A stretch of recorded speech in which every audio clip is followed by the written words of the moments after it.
Was special to the nation in 2010 when he was the X Factor champion who triumphed against the might of Cher Lloyd, Rebecca Ferguson and those cheeky chaps from One Direction.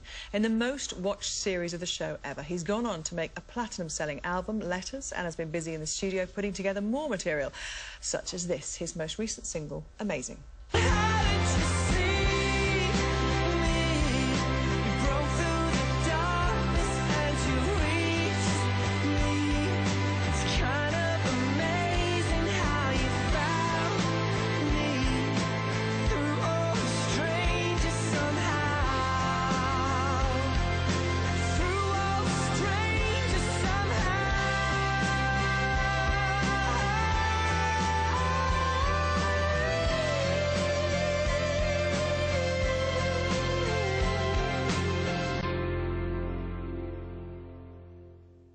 The amazing Matt Cardle is here, ladies and gentlemen. Thank you. Thanks for coming in. Pleasure, thanks for having me. So that really is the first material that comes completely from you? Yes, one of the singles previous to that was a co-write as well. But I just feel so lucky to have had the opportunity to write my album. I would have been devastated had I not. You mean if somebody else had meddled with it? Yeah. I mean, I've been writing as long as I've been playing, really. Obviously, my songs when I've been playing guitar half an hour were rubbish, but, you know, they got better. And I've been doing it for about 17 years. But, you know, it's one of those things I just feel very lucky to have had that opportunity. So did Simon say, look, you can go and do this on your own now? Well, I played my previous albums and stuff to the management and the label and stuff, and they said, you know, if you want to go away and co-write it. Obviously, if nothing was coming of it, they would have had words, but no, it was great. So did Gary get his hands on any of this at all? Cause... Gary Barlow wrote my first single. But nowhere near this one? No, not this one. It was, yeah, it was quite late on in the process where my A&R came through the door with a CD saying, Gary's got a song for you, and I was like, oh my God. And we just thought it'd be a great song to bridge the gap between the show and the album. Does it feel like the process from the kind of winning in 2010 to now, they're slowly kind of releasing the reins a little bit and just letting you get more confidence in the industry? Yeah, definitely. And the support's growing all the time, you know, on Facebook and Twitter and all things like that, and I just want to thank all the fans for being so supportive. You know, the show is an incredible thing, but now it's time to kind of stand up, not move away from it, because, you know, I don't want to, you know, people say you need to shake off that tag, and I've got no intention and no rush to... no shame. Yeah, I was reading you were at the Kerrang Awards, because you love that kind of music, you love the kind of proper heavy metal music, and they were all going, oh, what are you doing here? Yeah, and I was just like, well, that's my hero over there, do you know what I mean? Like, I felt like I should be there, but I know there's a lot of sort of glitz and pop that comes with X Factor. It was a really rich year. I know it said it was the most watched, but, you know, Rebecca Ferguson's album I've heard recently is amazing. One Direction won a Brit. That was a tough year, wasn't it? Yeah, it really was. A bit like being Andy Murray in the world of tennis right now, you know? Yeah. There could have been 4 winners there. I know, definitely. And the thing is, and I said, I think I said in the final, amongst other things, that, you know, everyone should be so proud to even get to the live show stage. I mean, it's an incredible thing to get there. And once you're there, I think it's, you know, it's fair game, anyone's game. And now you're embarking on this tour, which must seem like the culmination of, you said 17 years you've been writing songs, all that work, you know, to get to this stage. You know, I can't wait. We start in 5 days in Rhyl, all around the UK and Ireland, winding up in Hammersmith Apollo on the 29th of March, and it's just going to be absolutely crazy for me. Playing different sizes of venue along the way, or yeah, they're all similar? You know, they're all of a similar size, really. They're not too huge and they're not small either, you know, it's just perfect for what we're doing. And who's on stage with you? I've got some good friends, actually, that guys that I've worked with in studios before, that have played in bands alongside my old band, so I mean, we're really tight and we're good mates and we have a good crack, you know, it's a really good vibe on stage. Do you have time for your old friends, your old mates, love interests, you know, how does all the kind of real life fit into this crazy world? Well, the thing is, Gabby, you know, because I've been trying so long to get in this position, I'm in no rush to get back to where I was. Not that I wasn't happy, I was happy, but it was just, I had this dream and this ambition that now I'm trying to make a reality, you know? And no, I don't get home a lot, and I don't manage to see my mates and stuff.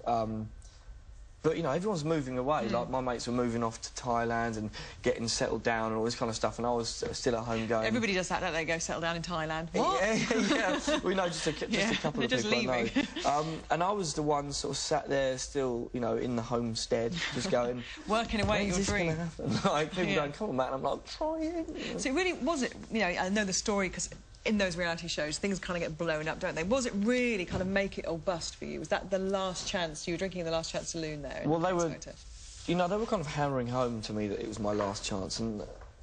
Who were the producers? Yeah, I mean, I think they were poking me, trying to make me cry at judges' houses, you know what I mean? And it kind of felt at that stage like it was my last chance. But I would never have given up. Had I not got through, I would have been doing exactly what I was doing and trying, you know, and trying, because I'd been trying too long to give up, you know. And I guess all that time as well, you know, because a lot of people say the problem with these reality shows, especially when it comes to the kind of musical talent, is that people don't go on the journey that they should before they get their success. You've done all that. You've done the hard work. When you get on tour, you've got all those years of experience of playing and writing music. Yeah, no, I feel, well, and I know I have, you know, put all the groundwork in, and there's... You know, there's a certain element, you know, with some people that go on the show that it is just a, you know, they've been in marketing their whole life, but someone's heard them down the pub and go, oh, you got a great voice, why don't you go on X Factor? And they go on, and if they, you know, they get liked, then they get through, and it's not quite right, you know, but...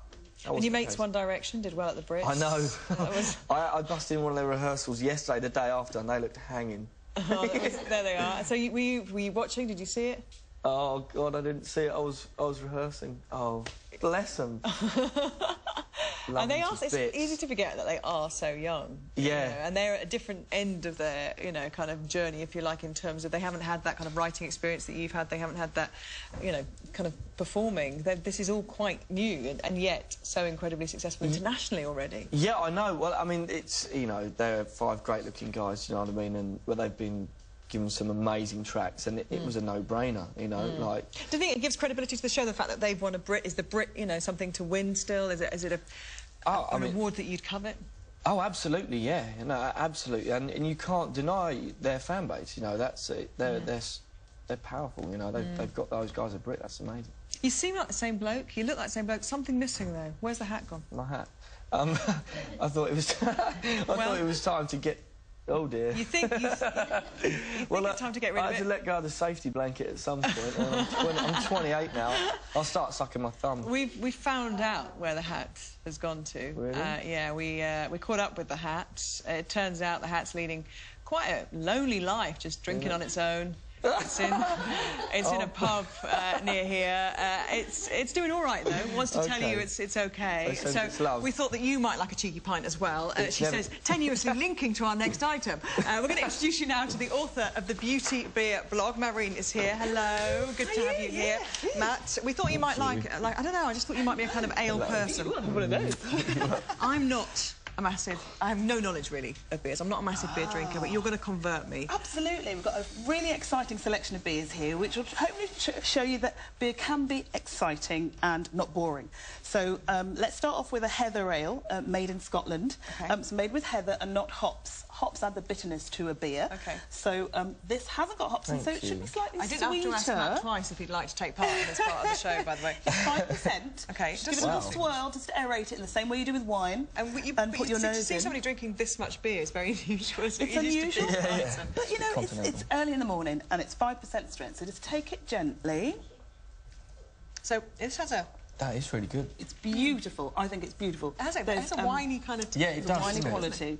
This is a 4,000-year-old recipe. Wow. Gaelic recipe. It's absolutely stunning. I like to serve it in a champagne glass. You're right there. Yeah, sorry. It's good.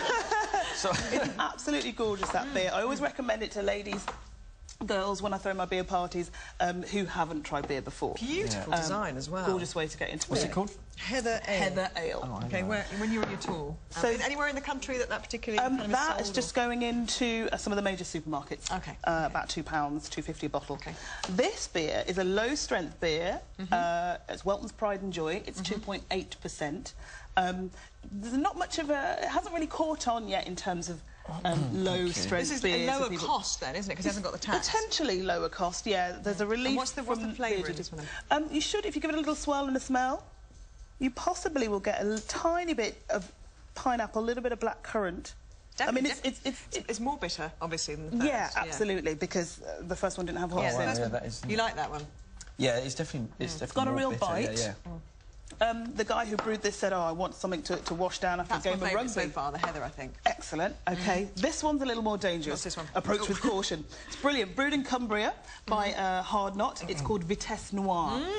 It's a triple... let me just check this. A triple imperial vanilla mocha stout. So we've got chocolate, we've got coffee, we've got vanilla in here. Go for it, go for it, go for it. Thank you. It's 11% Like, so it has actually got coffee in it. Yeah. Brilliant. So this is a dessert beer. You smell that? Wow. Can you get the coffee?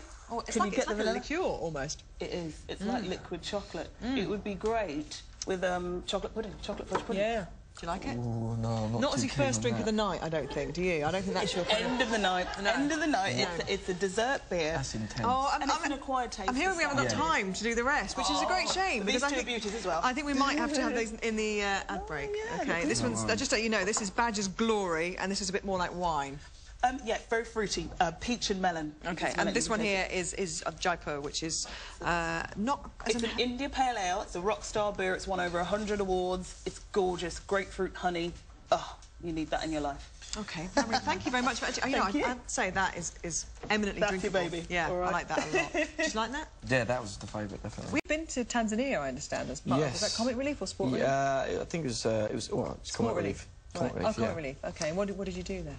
We were looking at the Connect project that they're running out there, just trying to, you know, make a connection before there's any problems between you know, people in villages and the health centres before, you know, things get too late because, you know, even just travel around there is a nightmare. You haven't got any babies yourself, so Joe can't actually directly help you with anything, I don't suppose. Obviously, relationships we discussed again are quite difficult when you're on the road. Yeah. Can you see yourself settling down one day? Eventually, yeah, definitely. But there are babies around. My brother's just had a kid. But it's brilliant. It's just enough, you know, when I want to go and see him, and Gracie, you know, I'll go and... But then it's like, doting. OK, they're smelling now. And what's he called? Let's give him a name check. Finn. Oh, and how old is Finn? Ooh. 1.5. A bit, something around there. He's still this big. You're a good uncle, but not that good, obviously. Yeah. I don't get back. Jo was very excited that you're coming on. She's been tweeting. You're a Mac Card. Did you vote for him? I mean, it's all right saying now. Yes, I did. I love the hats. Missed the hats. But yeah, I was, you know, sort of missed out on Peter Andre, so you're the next best thing. I was very excited. Oh, bless you. See, I would have never put them musically anywhere near each other, but there you go. The six-pack, it's quite a compliment, isn't it? Listen, you're going to go sing us out today live, so you go get yourself set up over there in our little music area that previously was the bar area. It's a very useful area, this. Thank you very much, Matt. It's been great meeting him. Ladies and gentlemen, singing us out, it's Matt Cardle. I had to look inside this fragile heart of mine to find exactly what it was you saw. I had to put myself back in the firing line to take the shot that knocked me to the floor. I was down, losing faith, thought I was lost in the crowd. Brought me round. How did you find me? Came out of nowhere like lightning. It's kind of amazing how you found me through all the noise somehow.